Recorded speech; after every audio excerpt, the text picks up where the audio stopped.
Selanjutnya kita akan menyimak sambutan Ketua PPMI, Kak Kempo. Sebelumnya saya sapa dulu Kak Farin.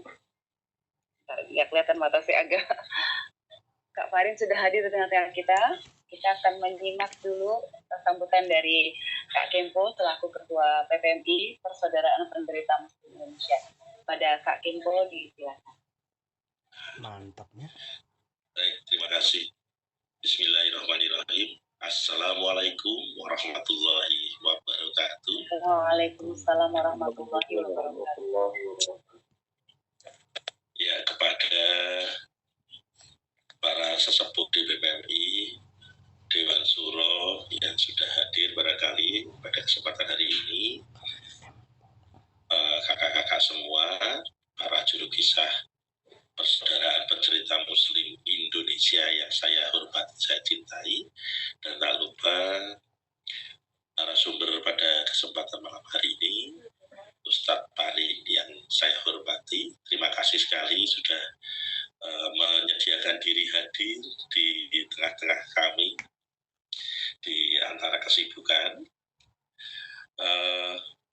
Saya tidak akan berpanjang lebar karena ini nanti kajian yang luar biasa, mengambil tema yang up to date pada masa sekarang ini, yaitu tentang bullying, tentang juga pelecehan seksual gitu ya, intinya begitu, yang dikaitkan dengan kegiatan berkisah. Nah, ini sangat pas sekali bagi kita para dai yang bergerak siar melalui kisah, menyikapi fenomena yang sekarang banyak dihadirkan di media massa, bahwa seringkali terjadi bullying di antara anak-anak khususnya, yang mana ini kadang terjadi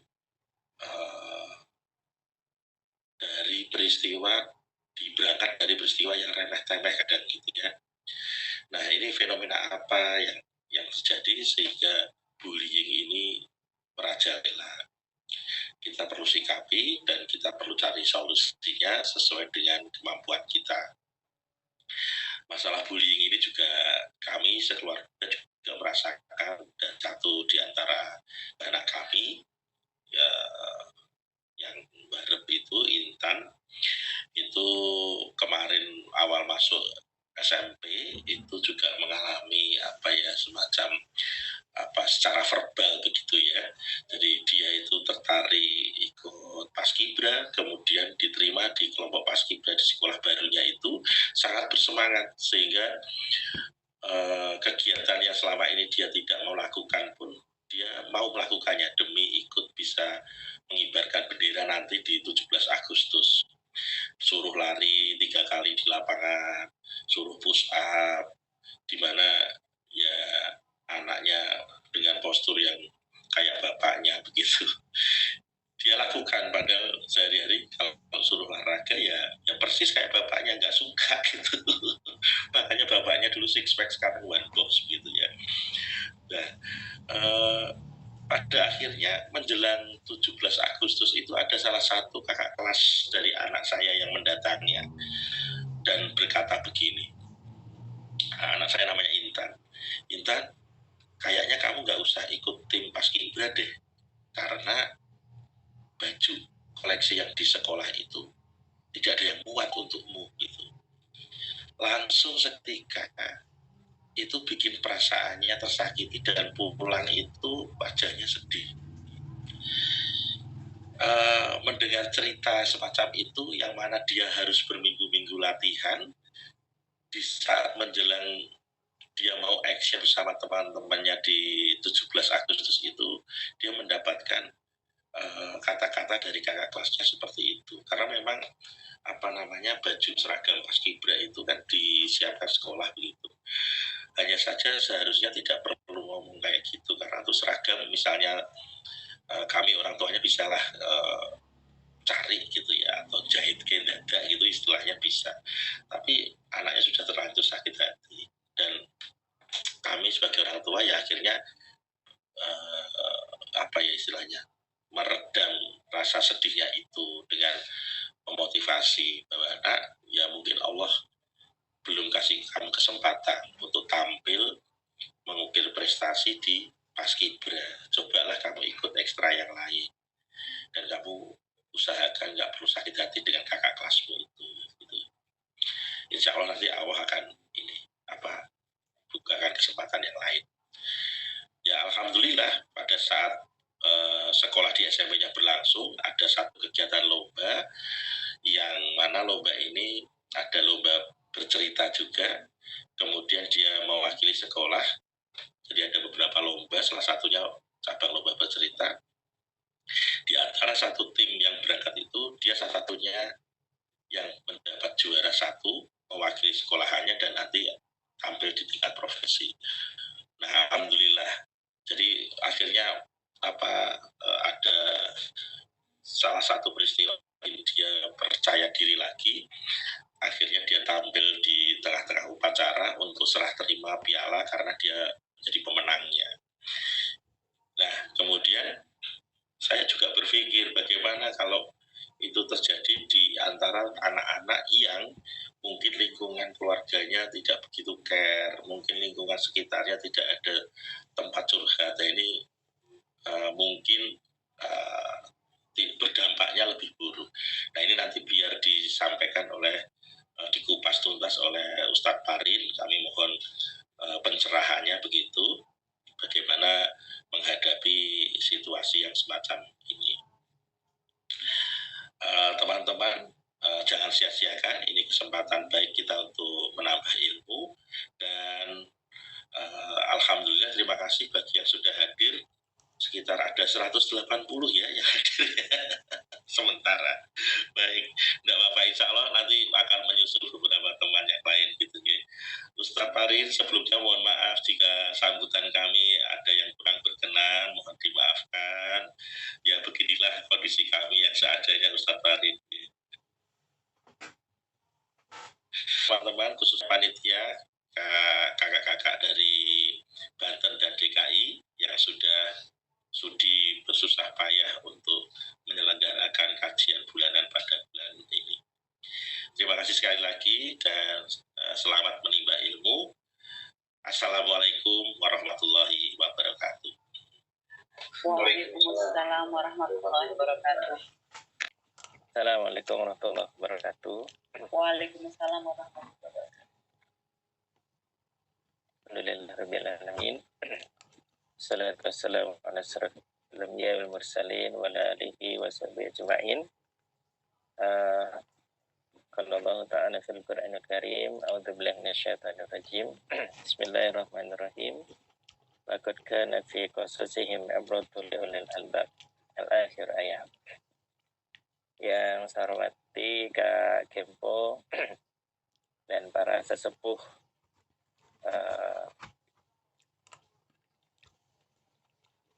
PPMI ya, yang hadir pada Zoom malam ini. Terima kasih sudah memberikan kesempatan saya untuk sharing ya, yang substansinya adalah sama-sama nanti kita berbagi ya. Jadi saya ungkapkan sama Kak Andri, nanti saya sharing aja ya, sharing-sharing, saling mengisi, saling berbagi gitu, tentang satu tema yang luar biasa ya, beratnya luar biasa tadi ya, diungkapkan ya, dua fenomena yang sekarang ini sedang terjadi ya di lingkungan kita ya, tentang bullying dan juga penyimpangan seksual gitu ya. Mudah-mudahan Allah mudahkan lisan saya dan kita semua hari ini dan berkenan memahamkan kita semua pada ilmunya, karena sungguhnya ya memiliki segala ilmu adalah Allah Subhanahu wa Ta'ala.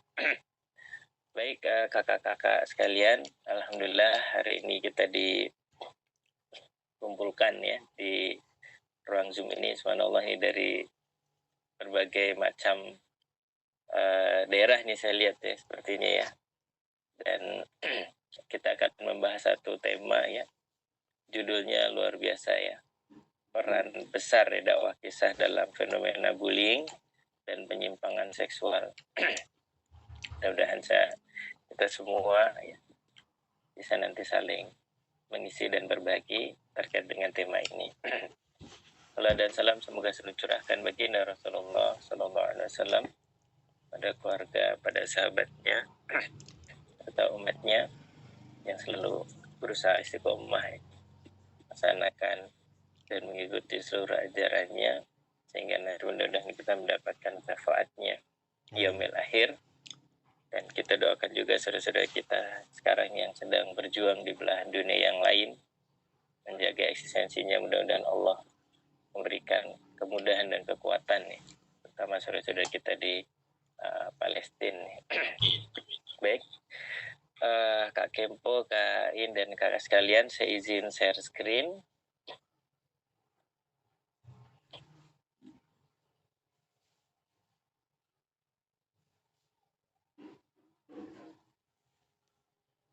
Apakah sudah terlihat?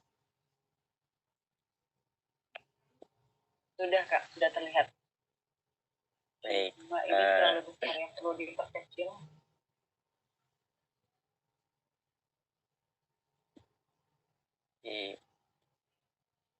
Terlihat jelas.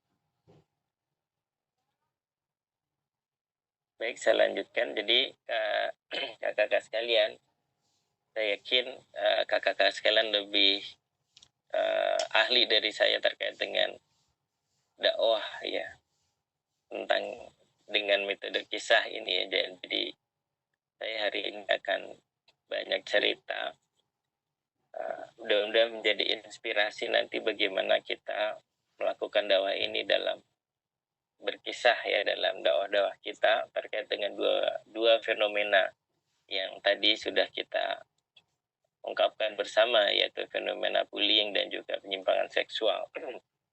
Ini sedikit yang saya yakin kakak-kakak semua sudah memahami ini semuanya ya, bahkan lebih jago daripada saya nih terkait dengan kisah sebagai metode dalam berdakwah gitu ya. Dalam satu jurnal, ya jurnal pendidikan Islam, diungkapkan bahwa kata kisah dalam berbagai turunannya itu di Al-Quran ada sebanyak 26 kali ya. Bahkan kisah dalam Al-Quran itu cukup dominan ya. Diperkirakan lebih dari separuh Al-Quran itu disajikan dalam bentuk kisah. Ini menandakan bagaimana pentingnya metode ini dalam kita mengarahkan umat ini insya Allah ya. Dan bagaimana Allah memahamkan dalam petunjuk-petunjuknya dengan bentuk kisah. Nah ini di surat Al-Hud ya 120 Allah berfirman yang artinya, dan semua kisah dari Rasul-Rasul kami ceritakan kepadamu adalah kisah-kisah yang dengannya kami teguhkan ya hatimu, dan dalam surat ini telah datang kepadamu kebenaran serta pengajaran dan peringatan bagi orang-orang yang beriman. Dan di ayat terakhir ya, di surat Yusuf tadi saya baca, dan sesungguhnya pada kisah-kisah mereka itu terdapat pengajaran bagi orang-orang yang mempunyai akal. Nah, ini menurut saya sangat penting ya terkait dengan akal. Jadi untuk orang bisa memahami kisah, maka syaratnya ternyata mereka harus memiliki kemampuan akal yang baik begitu ya. Makanya dalam Islam akal ini juga menjadi satu perhatian ya. Makanya ada dikenal dengan fase di mana akil balik begitu ya. Sudah sampai akalnya gitu. Bahkan akal inilah yang menjadi syarat orang untuk dibebankan aturan-aturan Allah gitu ya. Nah, nanti mudah-mudahan ada inspirasi bagaimana sungguhnya anak-anak itu ya kita bangun akalnya ya, dengan kisah-kisah kita, dengan tahapan-tahapan mereka berkembang, sehingga kisah-kisah yang nanti kita berikan itu jadi pengajaran dan memiliki efek kepada mereka gitu ya.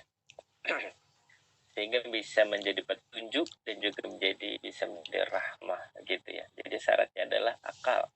Jika kita membangun tahapan-tahapan akal mereka. Baik, kemudian terkait dengan fenomena bullying ini banyak sekali dikaji ya, baik dari survei-survei atau dalam jurnal-jurnal ilmiah. Ini sangat banyak sekali yang menuliskan tentang bullying ini. Kita banyak temukan ya, dan ini secara bahasa bullying itu ternyata dari bahasa Inggris ya, yang artinya banteng, yang suka menanduk begitu ya. Jadi dia adalah perilaku agresif yang dilakukan secara sengaja ya. Terjadi berulang-ulang untuk menyerang seseorang ya. Korban atau target yang lemah, mudah dihina, dan tidak bisa membela diri. Nah, kasus ini luar biasa ya, kita saksikan di sekeliling kita, di dunia maya kita nih. Ada di berbagai tempat ya, ada di sekolah ya, ada di pesantren, di medsos, di institusi yang lain.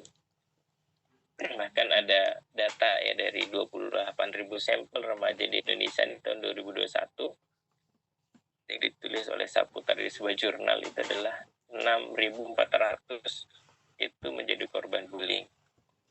Nah, tindakan bullying ini bukan sesuatu hal yang sederhana, karena dia akan bisa menjadi lebih serius lagi ya, agresif ya, intimidatif, bahkan sampai kemudian menghilangkan nyawa. Dan dampak buruknya itu sangat fatal ya, mempengaruhi psikis ya korban bullying, yaitu akan mungkin membuat turun akademiknya, misalnya dalam kondisi mereka masih melakukan studi atau sekolah gitu ya. Saya kalau ini terjadi, nanti generasi Indonesia ini akan menjadi generasi yang memiliki karakter yang tidak sehat ya, disebabkan oleh hal-hal ini. Ya, ini kalau kita baca ya data-data statistik, ini data dari 2015, 2018, 2021, ini banyak sekali kita temukan ya. Kalau kita mau cari ya, yang dilakukan oleh WHO misalnya, 21% ya, atau sekitar 18 juta anak itu mengalami bullying dalam 1 bulan terakhir. Kemudian menyebabkan satu dari 20 atau sekitar 20% itu memiliki keinginan bunuh diri ya, yang tadi sempat diungkapkan tadi ya. Atau di tahun 2018 ya misalnya, ini 41% pelajar ya itu pernah mengalami bullying. Dan 2 dari 3 remaja itu juga mengalami bullying. Artinya ini menjadi satu fenomena yang terjadi sekeliling kita, yang harus kita jadikan perhatian bersama. Dan tentu kalau dalam Islam ini bullying ini menjadi satu akhlak yang tercela gitu ya, dan memang dilarang ya. Di dalam surat Al-Hujurat itu ya, melakukan pembulian ya, Allah melarang pembulian itu baik dalam bentuk kalimat atau perilaku. Karena ini akan mengganggu ya perkembangan psikologi perilaku maupun korban sendiri. Jadi pelakunya juga tidak aman ya, apalagi korbannya gitu. Nah, kalau dari beberapa riset, memang apa sih penyebab tindakan bullying ini? Ini yang pertama adalah karakter yang berkuasa, artinya selalu ingin menjadi yang kuat, jadi dipandang hebat ya. Dan yang kedua adalah keluarga ya, pola asuh. Ini pola asuh yang otoriter atau permisif ya, pola asuh yang terlalu melindungi ya, pola asuh yang dominan ya. Ini menjadi satu penyebab ya terjadinya bullying ini, baik pelakunya maupun korbannya.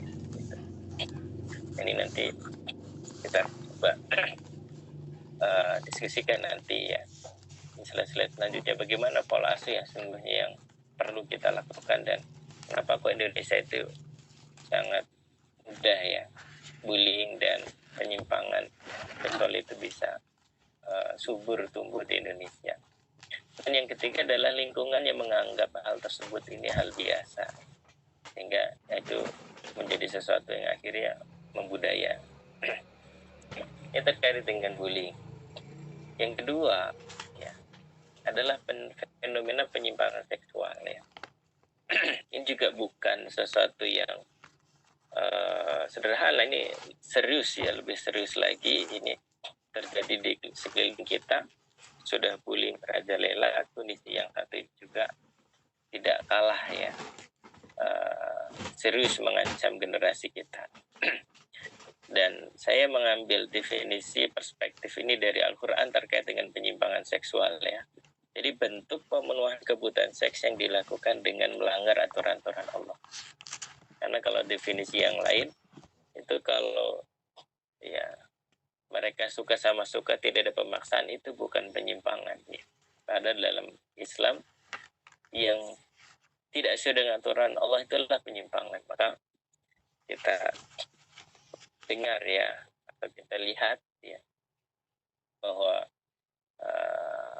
hubungan sama jenis dan yang lain itu bukan penyimpangan gitu ya. Karena kalau itu dilakukan sesuatu suka sama suka tanpa paksaan, itu ya hal yang boleh-boleh saja begitu ya. Tapi kita tentu sebagai seorang muslim kita punya definisi sendiri ya terkait hal ini ya. Nah, kalau di Indonesia penyimpangan seksual itu berupa seks bebas ya, kemudian homoseks ya, lesbian dan sebagainya, banyak sekali. Kalau mau kita baca ya di jurnal tadi beberapa tulisan ini, banyak sekali penyimpangan seksual yang terjadi. Dan ini ada satu data dari BN ini ya, di 60 juta remaja Indonesia ini rentan memiliki perilaku seks bebas ya. Karena jumlahnya sudah 64 juta, ini artinya sudah menjelma menjadi satu perilaku, sudah mengejala gitu. Ini sesuatu yang sangat prihatinkan ke kita ya. Kenapa ini bisa terjadi di generasi kita? Sama seperti LGBT itu, kenapa kok bisa subur gitu ya di Indonesia? Ini menjadi satu perhatian buat kita semua. Di sini lagi ya, 6-20% remaja SMA mahasiswa ini pernah melakukan sesuatu yang seharusnya tidak boleh mereka lakukan. Dalam satu riset ya, ini dituliskan bahwa ternyata hal yang sangat berpengaruh besar ya, kenapa kondisi itu terjadi, itu adalah pengasuhan orang tua. Jadi peran pengasuhan orang tua itu sangat besar pengaruhnya ya. Sehingga mereka ini menjadi dewasa yang normal dan adaptif ya, serta bebas dari penyimpangan seksual. Jadi kalau kita tarik garis atau benang merah tadi dari yang bullying, kemudian ini penyimpangan seksualitas, ini adalah ini pengasuhan. Jadi Indonesia ini kita ada masalah dengan pengasuhan orang tua kepada anak. Ada hal-hal yang perlu kita evaluasi ya, dan kita refleksi dan kita perbaiki bersama. Karena ada benang merah tadi dari dua fenomena ini, ternyata di sini kuncinya adalah di pengasuhan orang tua. Pengasuhan seperti apa sih ya? Dan bisa menyebabkan hal ini terjadi ya. Dan beberapa riset menemukan pola-pola pengasuhan inilah yang membuat mereka ini rentan mendapatkan bully dan juga penyimpangan seksual. Ini salah satunya misalnya ini. Menurut pandangan para ahli ini, para pelaku penyimpangan seksual ini adalah wujud karena mereka tidak memiliki self-esteem. Memiliki harga diri. Self-esteem itu harga diri yang rendah. Kenapa mereka bisa memiliki self-esteem yang rendah? Karena mereka punya masalah dengan afeksi. Ya. Kalau Bapak Ibu belajar tentang domain-domain manusia, salah satu domainnya adalah domain afeksi. Domain afeksi itu di situ ada self-esteem, di situ ada self-concept. Karena self-concept yang rendah lah itu kemudian menjadi self-esteemnya juga rendah. Kenapa self-esteemnya rendah? Karena industrinya lemah, kerja kerasnya lemah, jadi semuanya serba dilayani, semuanya serba ada sehingga mereka tidak bekerja. Belum lagi tentang autonomi, tentang kemandirian. Jadi banyak pola asuh kita ini yang mengkorupsi dalam tanda kutip kemandirian anak-anak kita, sehingga ya autonominya rendah. Kan autonominya rendah nanti jadi industrinya rendah, konsep dirinya rendah, akhirnya self esteemnya rendah. Belum lagi memang aspek afeksi ini juga dipengaruhi oleh kognisi. Kognisi bukan dalam arti hafalan, menghafal banyak pelajaran, bukan. Afeksi itu banyak aspeknya. Kalau Bapak Ibu belajar di Michigan University itu terkait dengan domain-domain kognisi. Ya. Salah satunya tentang persepsi, paradigma, itu nanti. Ini harusnya kita bangun sejak kecil. Sehingga mereka punya paradigma perspektif yang benar. Sehingga perspektif yang benar itulah nanti akan membangun sikap mereka. Nah, ini satu hal ya tadi benang merah yang kita dapatkan terkait pola asuh, dan ada ini salah satunya adalah ini Bapak Ibu. Jadi Indonesia itu adalah negara ya fatherless country nomor 3 di dunia. Jadi negara ya, yang pola asuh ya atau kehilangan pola asuh dari ayah. Jadi fatherless country. Ini adalah salah satu penyebab ya kenapa kok anak-anak punya konsep diri yang rendah. Karena konsep diri yang rendah itu dibangun memang oleh ayah. Konsep diri, ya, self-esteem yang lainnya. Jadi cenderung memang, dan alhamdulillah saya lihat tadi peserta ini banyak bapak-bapak ya. Saya lihat ya, alhamdulillah ya. Jadi ini kita harus kembali ke rumah ya. Karena pola asuh dari ayah yang hilang inilah kemudian yang menyebabkan kondisi-kondisi tadi terjadi. Bullying, kemudian penyimpangan seksual. Karena ada memang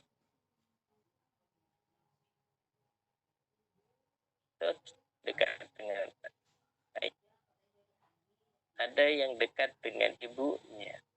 Sehingga ketika besar, ketika ada laki-laki yang mendekati dia tidak mudah dirayu. Karena ada risetnya. Anak-anak perempuan yang tidak dekat dengan ayahnya, dia lebih mudah. Dia cenderung mudah ditidurin oleh laki-laki lain. Karena ketika ada laki-laki hadir, dia tidak mudah tergoda. Kenapa? Karena dia punya laki-laki, idola dia. Lebih dari laki-laki manapun yang bukan haknya yang mendekati dia. Begitu juga laki-laki, kalau ada perempuan yang menggoda dia tidak akan tergoda karena dia punya wanita luar biasa di rumahnya, yaitu ibunya. Jadi memang pola asuh ini nggak bisa sendiri. Kecenderungan memang di Indonesia, pola asuh ini diserahkan ke ibunya. Bapaknya di luar, gitu ya, tidak hadir.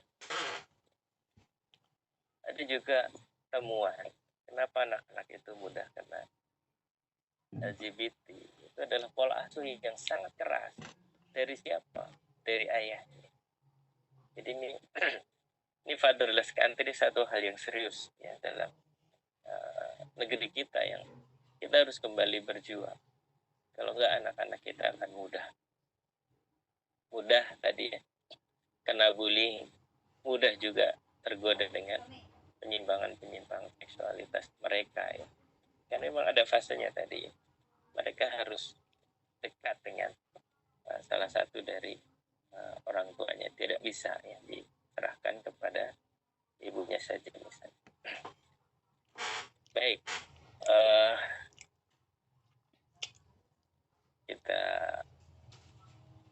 baik. Tadi saya ingin pakai annotate ya, mungkin tapi saya lihat mungkin Bapak Ibu pakai handphone atau laptop nih banyak kan ya.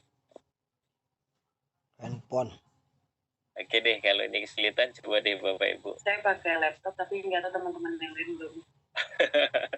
Iya. Kalau kesulitan boleh deh tulis di chat room. Apa sih important point tadi yang sudah kita bahas nih sampai slide ini nih. Kalau yang pakai annotate boleh nulis di sini. Kalau yang ada kendala boleh di chat room. Apa sih Bapak Ibu yang penting yang Bapak Ibu dapetin dari tadi nih, beberapa slide yang tadi kita diskusikan?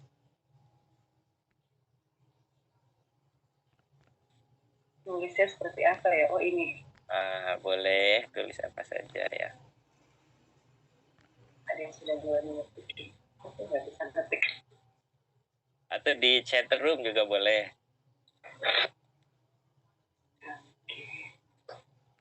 Klik apa dulu untuk menulis di kolom itu ya? Ya, ada annotate di situ di atas. Atau di chat room aja boleh.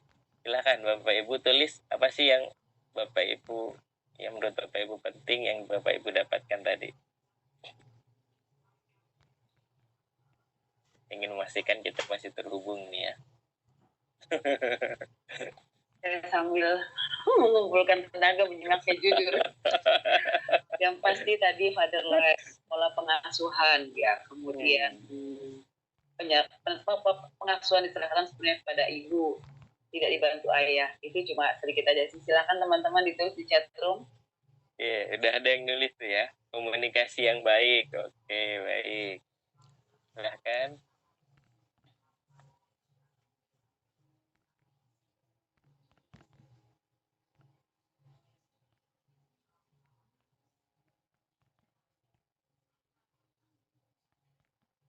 Saya lebih suka bicara, jadi saya sampaikan aja dan Lisa. Tadi itu, tadi sudah saya sampaikan. Silakan teman-teman yang lain, ada Kak Rian sudah. Silakan. Ya. Pola asuh yang tepat dan kedekatan ayah bunda pada anak. Oke, baik. Oke. Baik, insya Allah yang masih menulis boleh silahkan dilanjutkan. Saya izin melanjutkan ya. Baik. Jadi seperti tadi saya ungkapkan, saya cuma mau cerita aja nih. Kak ini sama Kak Kempo sama Kak yang lain ya. Nanti mudah-mudahan Kakak semua terinspirasi nanti ketika berkisahnya seperti apa gitu ya. Oke. Saya ingin sharing terkait dengan pendidikan ya.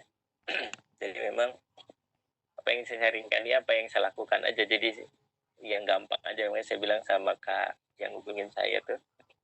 Kalau saya nyebutnya Kak Andri ya, Kak Andri saya sharing aja deh apa yang saya sudah lakukan gitu ya. Jadi Bapak Ibu ada 2 pertanyaan mendasar nih pendidikan. Kapan sih dimulainya? Ya. Dan mengapa? Ya. Kemudian bagaimana cara? Jadi ternyata Bapak Ibu dalam konsep Islam itu pendidikan itu dimulai sebelum anak lahir ya.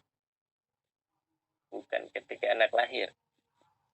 Kan jauh sebelum itu ya, sebelum anak kita lahir ya. Kalau Abdul Hanas Silwa itu pendidikan itu dimulai justru ketika dimulainya kita memilih pasangan gitu ya gitu. Dan nanti di slide selanjutnya nanti saya jelaskan kapan sih sebenarnya ya, titik nol di anak-anak kita itulah yang akan menentukan nih sebenarnya bagaimana paradigma dan pola kita mendidik anak-anak kita. Kemudian anak-anak itu belajar itu melalui main dan kerja ya. Main itu dengan kegiatan yang menyenangkan, kerja itu kegiatan dengan proses dan tujuan. Artinya Bapak Ibu, anak-anak itu ya belajarnya itu harus dengan berkegiatan ya. Tidak bisa dengan teori apalagi hafalan ya. Jadi mereka harus melakukan kayak tadi itu konsep diri, autonomi, industri itu nggak bisa kita teorikan ya. Kalau kita mulai ya, dalam tanda kutip ya, kita shortcut terhadap pendirian mereka nggak akan punya skill itu ya. Contoh misalnya anak-anak itu seharusnya usia ya 6 bulan itu sudah duduk 6 bulan sampai 9 bulan itu mereka belajar tentang tekstur sehingga 12 bulan 1 tahun itu mereka sudah bisa makan sendiri ya dengan makan makanan orang dewasa.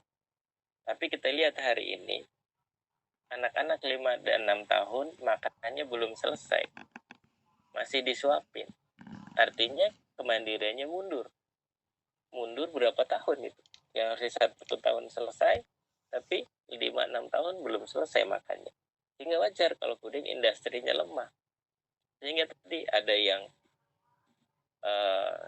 diejek sedikit atau dia dapat tantangan sedikit, mereka jadi putus asa gitu ya.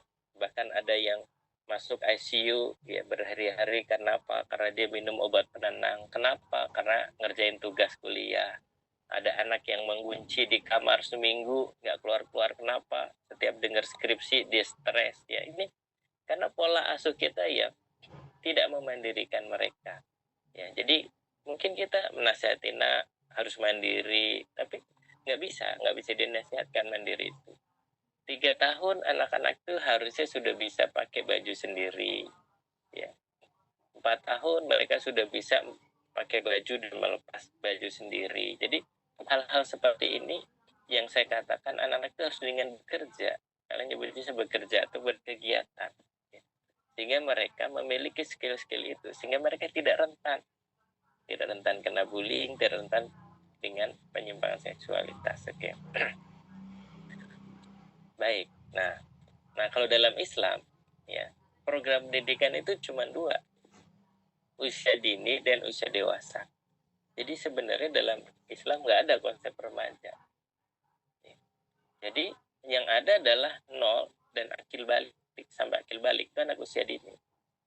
Kapan akil balik itu gitu ya? Anak yang sudah sampai akalnya gitu ya. Yang itulah kemudian Allah berikan beban ya. Maaf Kak, ini saya sampai jam berapa ya?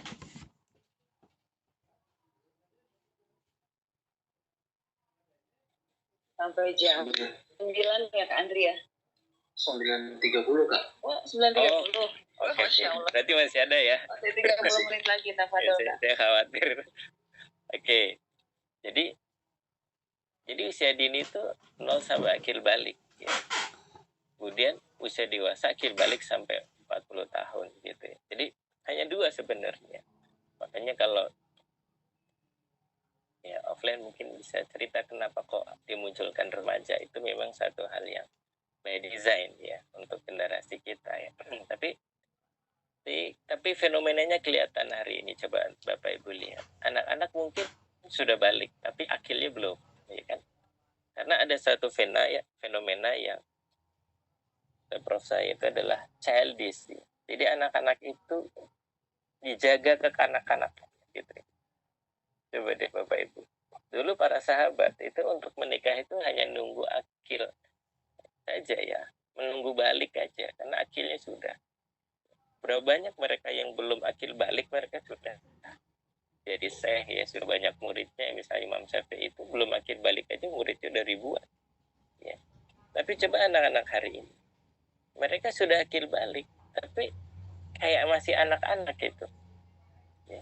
Sholatnya belum benar, masih dikejar-kejar, puasa juga belum benar, dan yang lainnya. Tidak menggambarkan sosok akil balik, karena memang ada fenomena tadi ya, childish tadi ya, pembocahan. Jadi anak-anak dikondisikan untuk pembocahan. Tapi ini satu nanti kajian yang lain, yang menarik lain. Tapi intinya bahwa dalam Islam itu sebenarnya hanya 2 ya, akil balik ya, nggak ada lagi masa transisi, harusnya sudah selesai di sini ketika kita bangun dengan baik dari bawah. Oke. Dan saya ingin masuk ke sini ya. Jadi udah nanti benang merahnya jadi terlihat ya. Tentang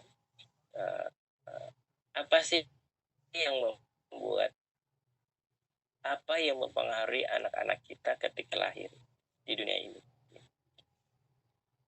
Yang pertama itu adalah kombinasi gen ayah bunda.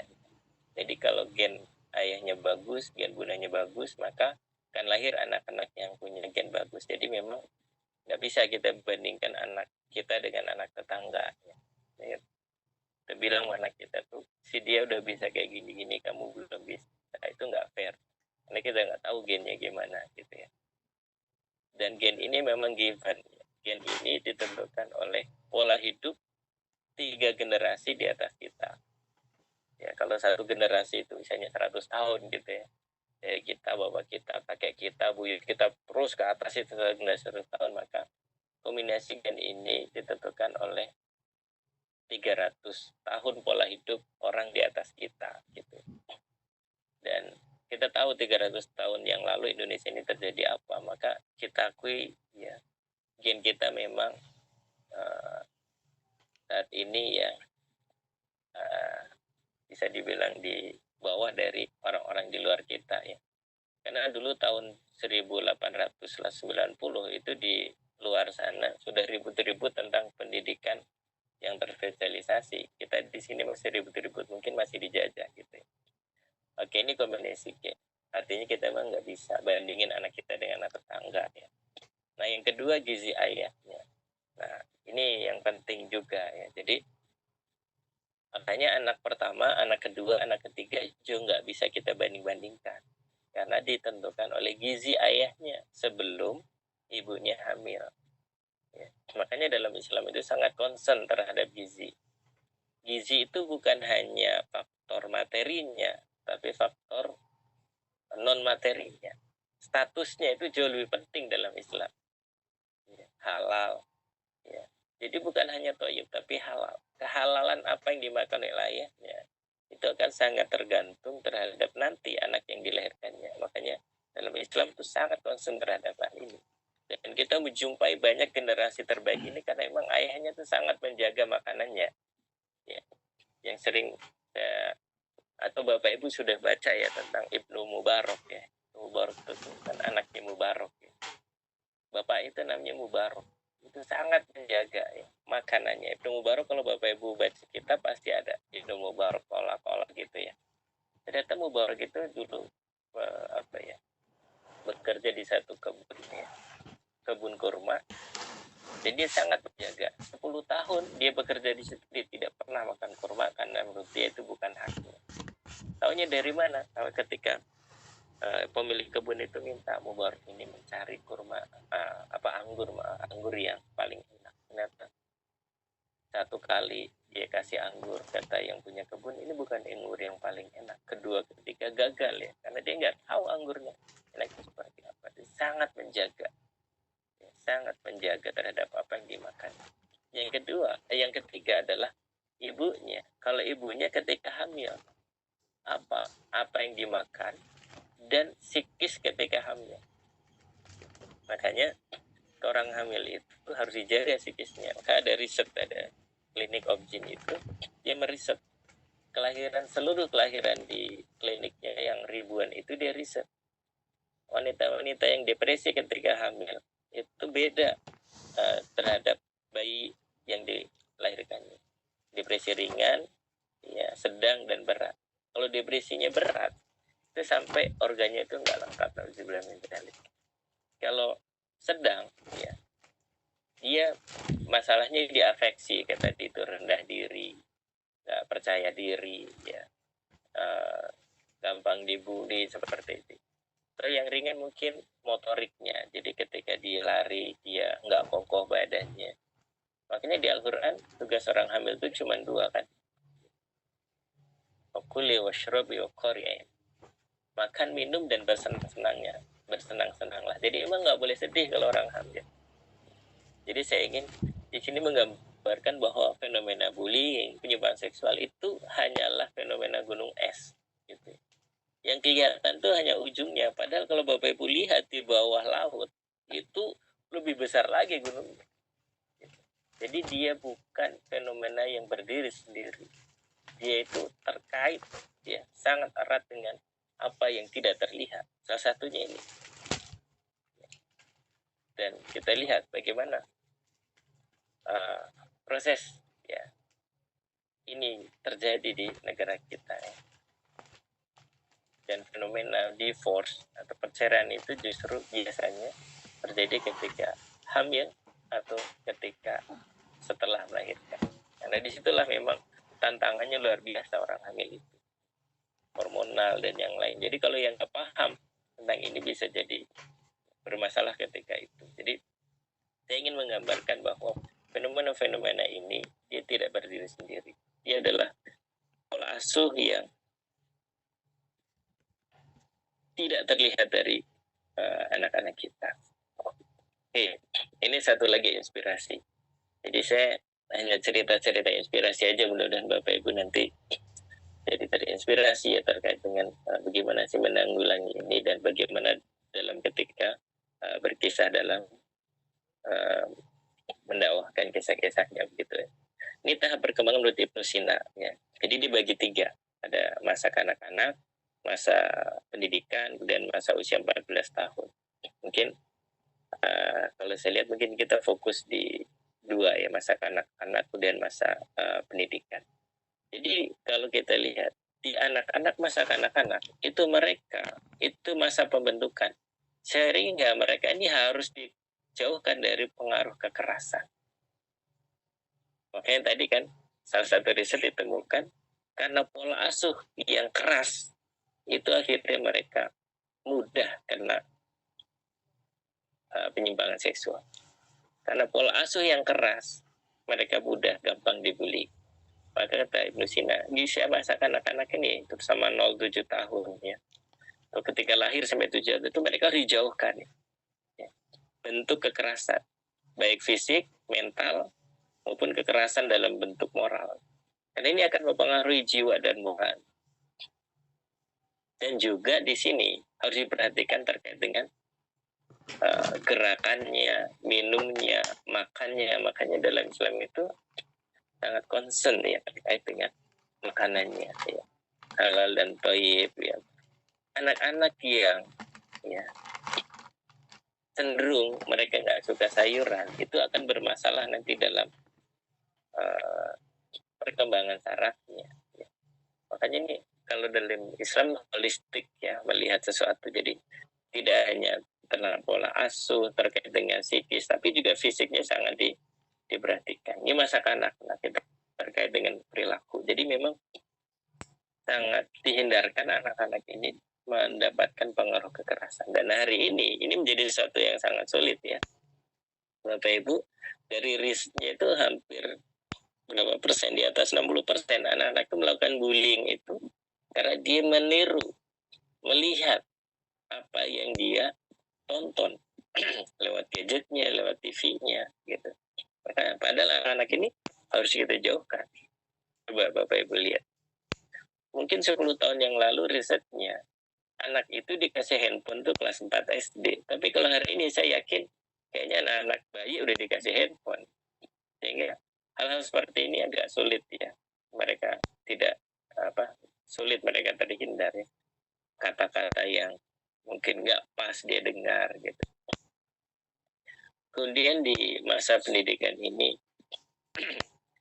saya concern ke sini ya, terkait dengan ini pemimpin tokoh. Jadi memang di usia 7 sampai sekitar 14 tahun ini anak-anak ini butuh tokoh. Makanya saya lihat Bapak Ibu berperan banyak di sini. Karena kalau ini kosong, maka akan diisi tokoh-tokoh lain. Makanya wajar kalau hari ini kita kena serangan tokoh-tokoh lain, serangan budaya lain. Anak-anak mengidolakan yang lain, karena memang fasenya di sini. Jadi kalau kita tidak mengisi tokoh-tokoh, maka dia akan isi tokoh yang lain. Kalau kita nggak isi dengan puisi-puisi, seni-seni muslim, dia akan diisi oleh seni yang lain, kan yang lagi masanya. Gitu. Makanya sekarang ini kan ya, kita dapat serangan luar biasa ya dari sebelah ya, dan mereka ya sedikit banyak mengkampanyekan ya hal-hal, 2 hal tadi itu ya. Salah satunya yang kedua lah yang sangat kentara ya. Kesini dia bawa bendera, ya udah Bapak Ibu paham lah yang saya maksud ya. Gitu. Dia mengkampanyekan ini itu karena memang di masa ini, di masa 7-14 ini yang mungkin dulu mereka nggak mendapatkan ya, kosong di usia-usia ini.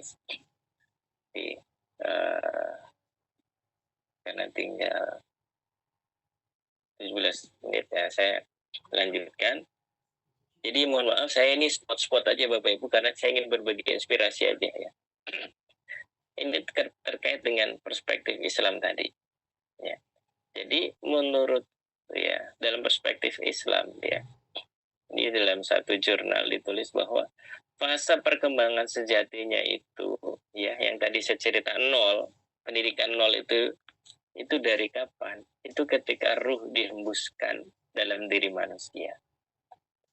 Atau bahkan ada yang mengatakan ketika Allah itu bertanya, alastu birobikum.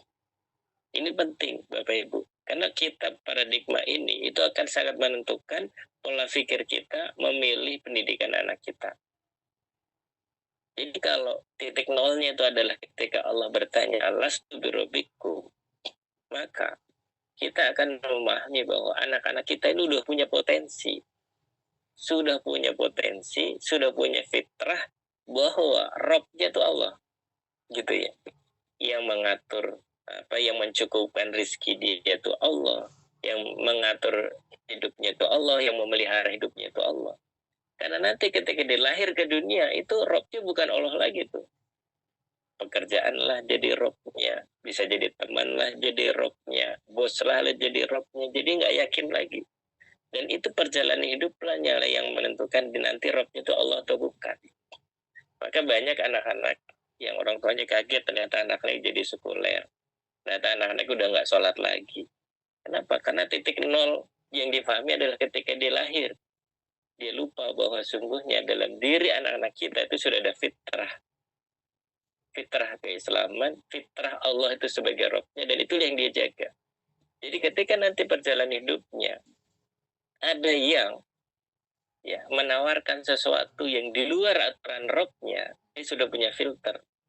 Karena orang tuanya, persepsi awalnya, perspektif awalnya bahwa nol dia itu adalah ketika Allah bertanya, alastu birabbikum, bukan ketika dia lahir di dunia ini. Karena pemahaman di luar sana, di luar Islam, nol itu ya ketika lahir. Jadi wajar. Dia tabula rasa, dia tuh kertas putih yang kita tulis apapun. Dalam Islam bukan. Mereka punya potensi yang harus kita jaga sehingga hidupnya aman, sehingga dia bisa melakukan tugas kehidupannya. Nah, kemudian dibagi dalam Islam itu ada dua, ya.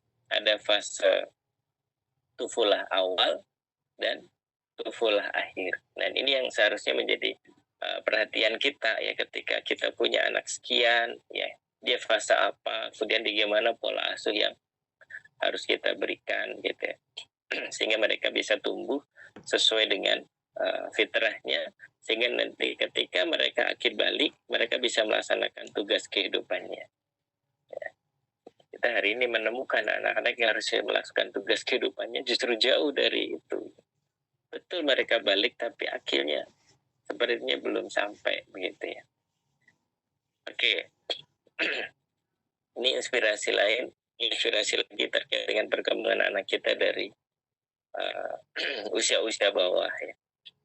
Jadi usia-usia bawah itu, ya, itu usia di mana anak-anak itu bermain dengan benda nyata, ya, dengan perseptual level dan juga egosentris, ya. Apa yang saya ingin katakan di sini bahwa anak-anak itu membangun definisi-definisi, ya.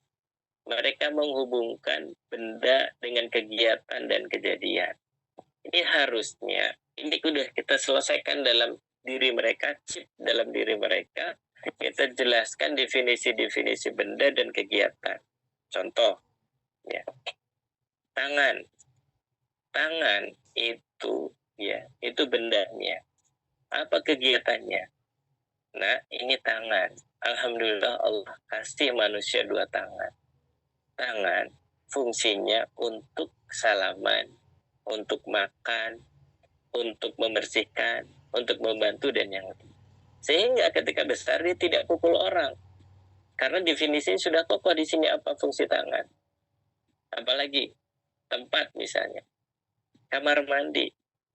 Itu ketika dulu kecil kita mandikan, kita jelaskan. Nah, kamu akan mandi. Mandi artinya membersihkan kotoran. Kotoran adalah hal sesuatu yang menempel, yang ada dalam tubuh kita dan itu tidak kita butuhkan. Itu kotoran. Kemudian kita jelaskan di kamar mandi. Kamar mandi tempatnya untuk mandi. Sehingga ketika besar dia tidak melakukan apapun di kamar mandi kecuali mandi. Tapi karena perseptual level yang nggak kita bangun sejak kecil, dan itu tidak tertanam dalam dalam diri mereka, sehingga mereka mudah melakukan sesuatu yang tidak diinginkan. Mohon maaf Bapak Ibu, paham apa yang saya maksudkan? Yang dilakukan di kamar mandi apa selain mandi, dan itu tidak boleh dilakukan. Seperti tadi ya, definisi penyimbangan seksual itu karena definisi tentang ya benda dan kegiatan itu tidak berhasil kita tanamkan. Ini dari awal ya. Jadi kita bangun kaki apa, fungsinya apa. Jadi ini harusnya kita selesaikan ketika mereka ya sekitar ya 0,2 tahun gitu. Jadi ya terkait dengan pola asuh kita di bawah. Kemudian yang tidak kalah penting di fase-fase ini adalah kita mengenalkan tentang gerakan. Tentang gerakan, ya, bahwa yang paling penting banget ini ya terkait dengan ini, invisible displacement. Ya. Makanya memang ketika anak-anak dulu masih kecil, belum bisa ngomong, kita harus banyak bicara. Ketika anak kita nangis, oh ya, kamu sedang haus ya, oke, ibu ada di dapur. Ibu akan bergerak ya, karena kamu dan ibu ada jarak. Jadi ibu akan bergerak ke kamu. Biasanya nangisnya akan mulai surut-surut dan yang. Kita jelaskan tentang jarak, tentang apa. Untuk memahami apa? Untuk memahami invisible displacement. Hal-hal yang tidak kelihatan, ya, itu belum tentu tidak ada. Ya, hal yang kelihatan, ya, itu tahu bahwa dia itu ada. Sehingga nanti anak-anak ketika sudah akhir balik, dia paham apa itu dosa. Dosa kan nggak kelihatan ya. Pahala kan nggak kelihatan ya. Tapi tahu itu ada. Nah ini kita bangunnya invisible displacement. Ini di fase-fase anak kita di bawah. Ya. Sehingga nanti pelan-pelan dia akan bergerak ke hidden movement. Jadi di dunia ini banyak banget hidden movement yang anak-anak harus paham. Ya. Bagaimana ketika orang akan mencelakai kita, kan kita lihat gerakannya, dia lihat verbal dan yang lainnya, itu adalah hidden movement. Ya, kita melihat. Nah, ini adalah kita bangun ketika anak-anak kita masih kecil, ya, sehingga ini menjadi bekal mereka untuk kehidupan mereka. Terus mereka berkembang, mereka akan sampai kepada ini. Mereka punya kemampuan untuk kemudian ya menampilkan kembali kejadian yang sudah berlalu. Ini biasanya anak-anak usia 6 tahun ya. Ini sudah mulai mereka nih. Yang tadi itu saya cerita tuh lahir sampai 6 tahun. Tadi harus kita bangun. Ya. Kemudian di sini yang harus kita bangun lagi itu adalah terkait dengan tadi kemampuan menghubungkan dua kejadian tapi dalam bentuk verbal, kata-kata. Kenapa anak-anak bisa dibully? Karena kata-katanya nggak keluar. Ya. Kenapa? Karena dia nggak asertif. Dia nggak bisa mengatakan tidak. Kenapa? Sangat mungkin ketika usia 3-4 tahun, ketika mereka cerita dan tanya, biasanya kita nggak sabar. Karena biasanya usia 4 tahun, 3 tahun, 4 tahun itu selalu tanya, kenapa Pak? Kenapa Mak? Gitu. Kenapa hari ini macet banget Pak? Oh iya, hari ini lagi libur. Kenapa Pak hari libur? Ya mungkin hari libur orang mau refreshing. Kenapa Pak orang mau refreshing? Ya kan sudah kerja 7 hari, 30 hari. Kenapa Pak memang kalau kerja 7 hari, 3 hari? Nanya terus. Pusing kita kan, kita bilang apa? Diam kamu gitu ya. Saking pusingnya. Dia diam, tapi semenit dia tanya. Kenapa Pak harus diam gitu. Nah di saat dia mau cerita itulah kemudian dulu mungkin itu banyak di antara kita yang udahlah. Kamu tahu apa bla-bla yang lain. Kemudian anak-anak di tahapan ini juga diperdaya oleh tampilan. Makanya hati-hati betul dengan anak-anak usia ini Bapak Ibu. Ya. Apalagi ketika kita berkisah ya. Bapak Ibu ada satu hal yang mungkin nggak kita sadari tapi itu justru membuat anak-anak itu tuh jadi follower. Dia nggak punya konsep diri yang kokoh. mungkin sederhana, tapi mungkin selama ini saya atau beberapa teman nggak sadari ketika kita ngomong, anak-anak kalau bangun, setelah bangun kita berdoa, mereka teruskan. Jadi setelah mandi, kemudian kita sarapan. Jadi itu membuat mereka akhirnya menjadi pengekor. Mereka nggak punya kemandirian dalam mengungkapkan pendapat. Makanya itu udah kebaca sama orang-orang di sana. Makanya gampang kalau mau orang Indonesia mah mau ngelakuin satu produk, ya, ambil tokohnya, dia suruh endorse, itu juga cepat laku. Karena pola-pola seperti ini, ya, yang kita tidak memberikan kemandirian mereka. Akan lebih baik kalau kemudian kita tanya, oke, setelah bangun tidur apa yang kita lakukan? Mereka lah yang menjawab. Jadi akan menarik kalau dalam berkisah kita interaktif dengan mereka, tidak kita memberikan pancingan, kemudian mereka tinggal A di belakang, kemudian U atau apa, itu karena kan justru akan membangun sesuatu yang tidak baik dalam mereka. Jadi ini di anak-anak ini masih tertipu tampilan ini sekitar usia ya sampai 7 tahunan nih, ya. Bahkan sampai 10 tahun ini masih, ya. Itu makanya ini kita harus hati-hati betul, pastikan bahwa, makanya saya bilang kalau udah di fase ini orang tua tuh nggak boleh salah, ya. Pastikan kalau mau bicara kita itu layak mereka dengar. Kalau kita mau melakukan sesuatu, pastikan yang kita lakukan itu layak mereka lihat. Karena itu akan jadi definisi buat hidupnya. Ya. Kayak kita yang di sekolah misalnya, anak-anak lihat, anak Zubair misalnya, di antara guru ngobrolin guru yang lain, dia akan buat definisi. Oh boleh ya kalau kerja itu sambil ngomongin orang. Atau ngajar sambil main handphone, main Facebook, main apa. Nanti dia akan bilang, oh gitu ya, oh boleh ya kalau kerja itu main handphone, main Facebook, main sosmed. Nah itu karena ini fase-fase mereka membangun definisi. Oke, 4 menit lagi ya.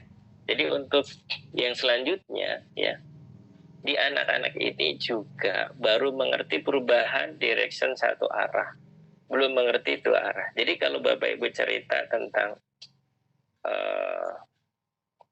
sesuatu, ini bisanya baru satu arah, dia belum bisa paham untuk 2 arah. Misalnya cerita tentang ayahnya yang bekerja, ayahnya capek dan yang lainnya, dan kita tanya, coba deh kalau kamu bekerja, kamu capek enggak? Ini belum bisa.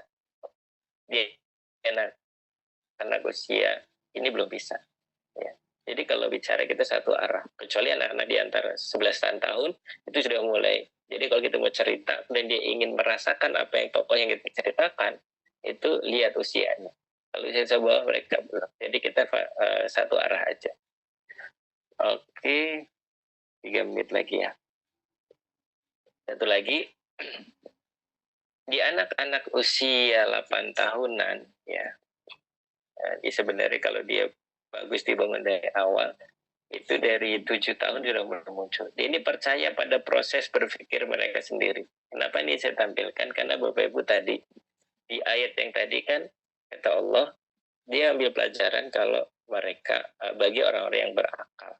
Jadi yang kita bangun itu adalah proses berpikirnya Bapak Ibu. Dan itu saya lihat, ya, ini yang kurang kita, membangun proses berpikir. Karena semuanya shortcut.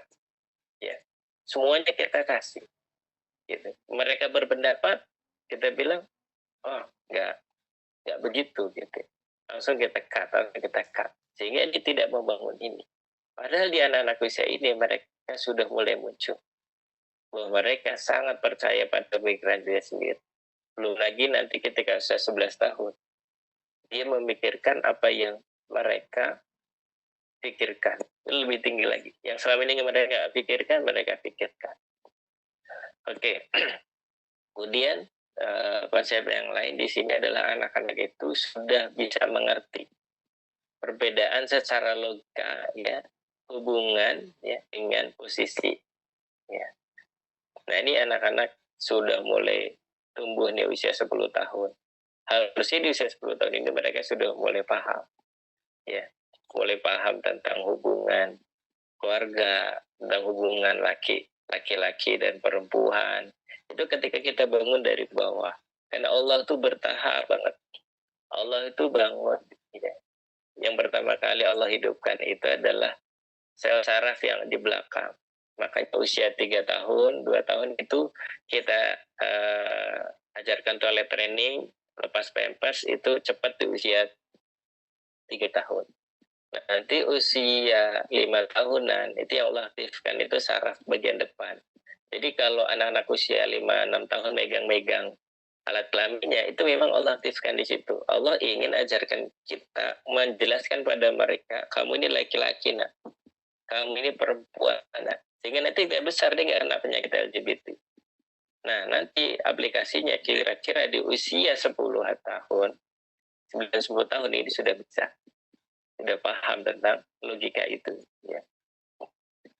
Oke, kemudian ada konsep lain juga di sini, bahwa anak-anak itu sudah mengerti tentang hubungan yang tetap. Gitu. Jadi kalau Bapak Ibu cerita, ya anak-anak usia 7 tahun, kemudian Bapak Ibu minjem hidungnya, itu benar-benar dikira sama dia hidungnya Bapak Ibu pinjam. Gitu. Jadi kalau dia nangis itu sedih beneran. Tapi kalau di atas anak itu, dia udah paham, oh enggak, hidung saya ini nggak bisa pindah. Ini substansinya apa? Tentang aturan.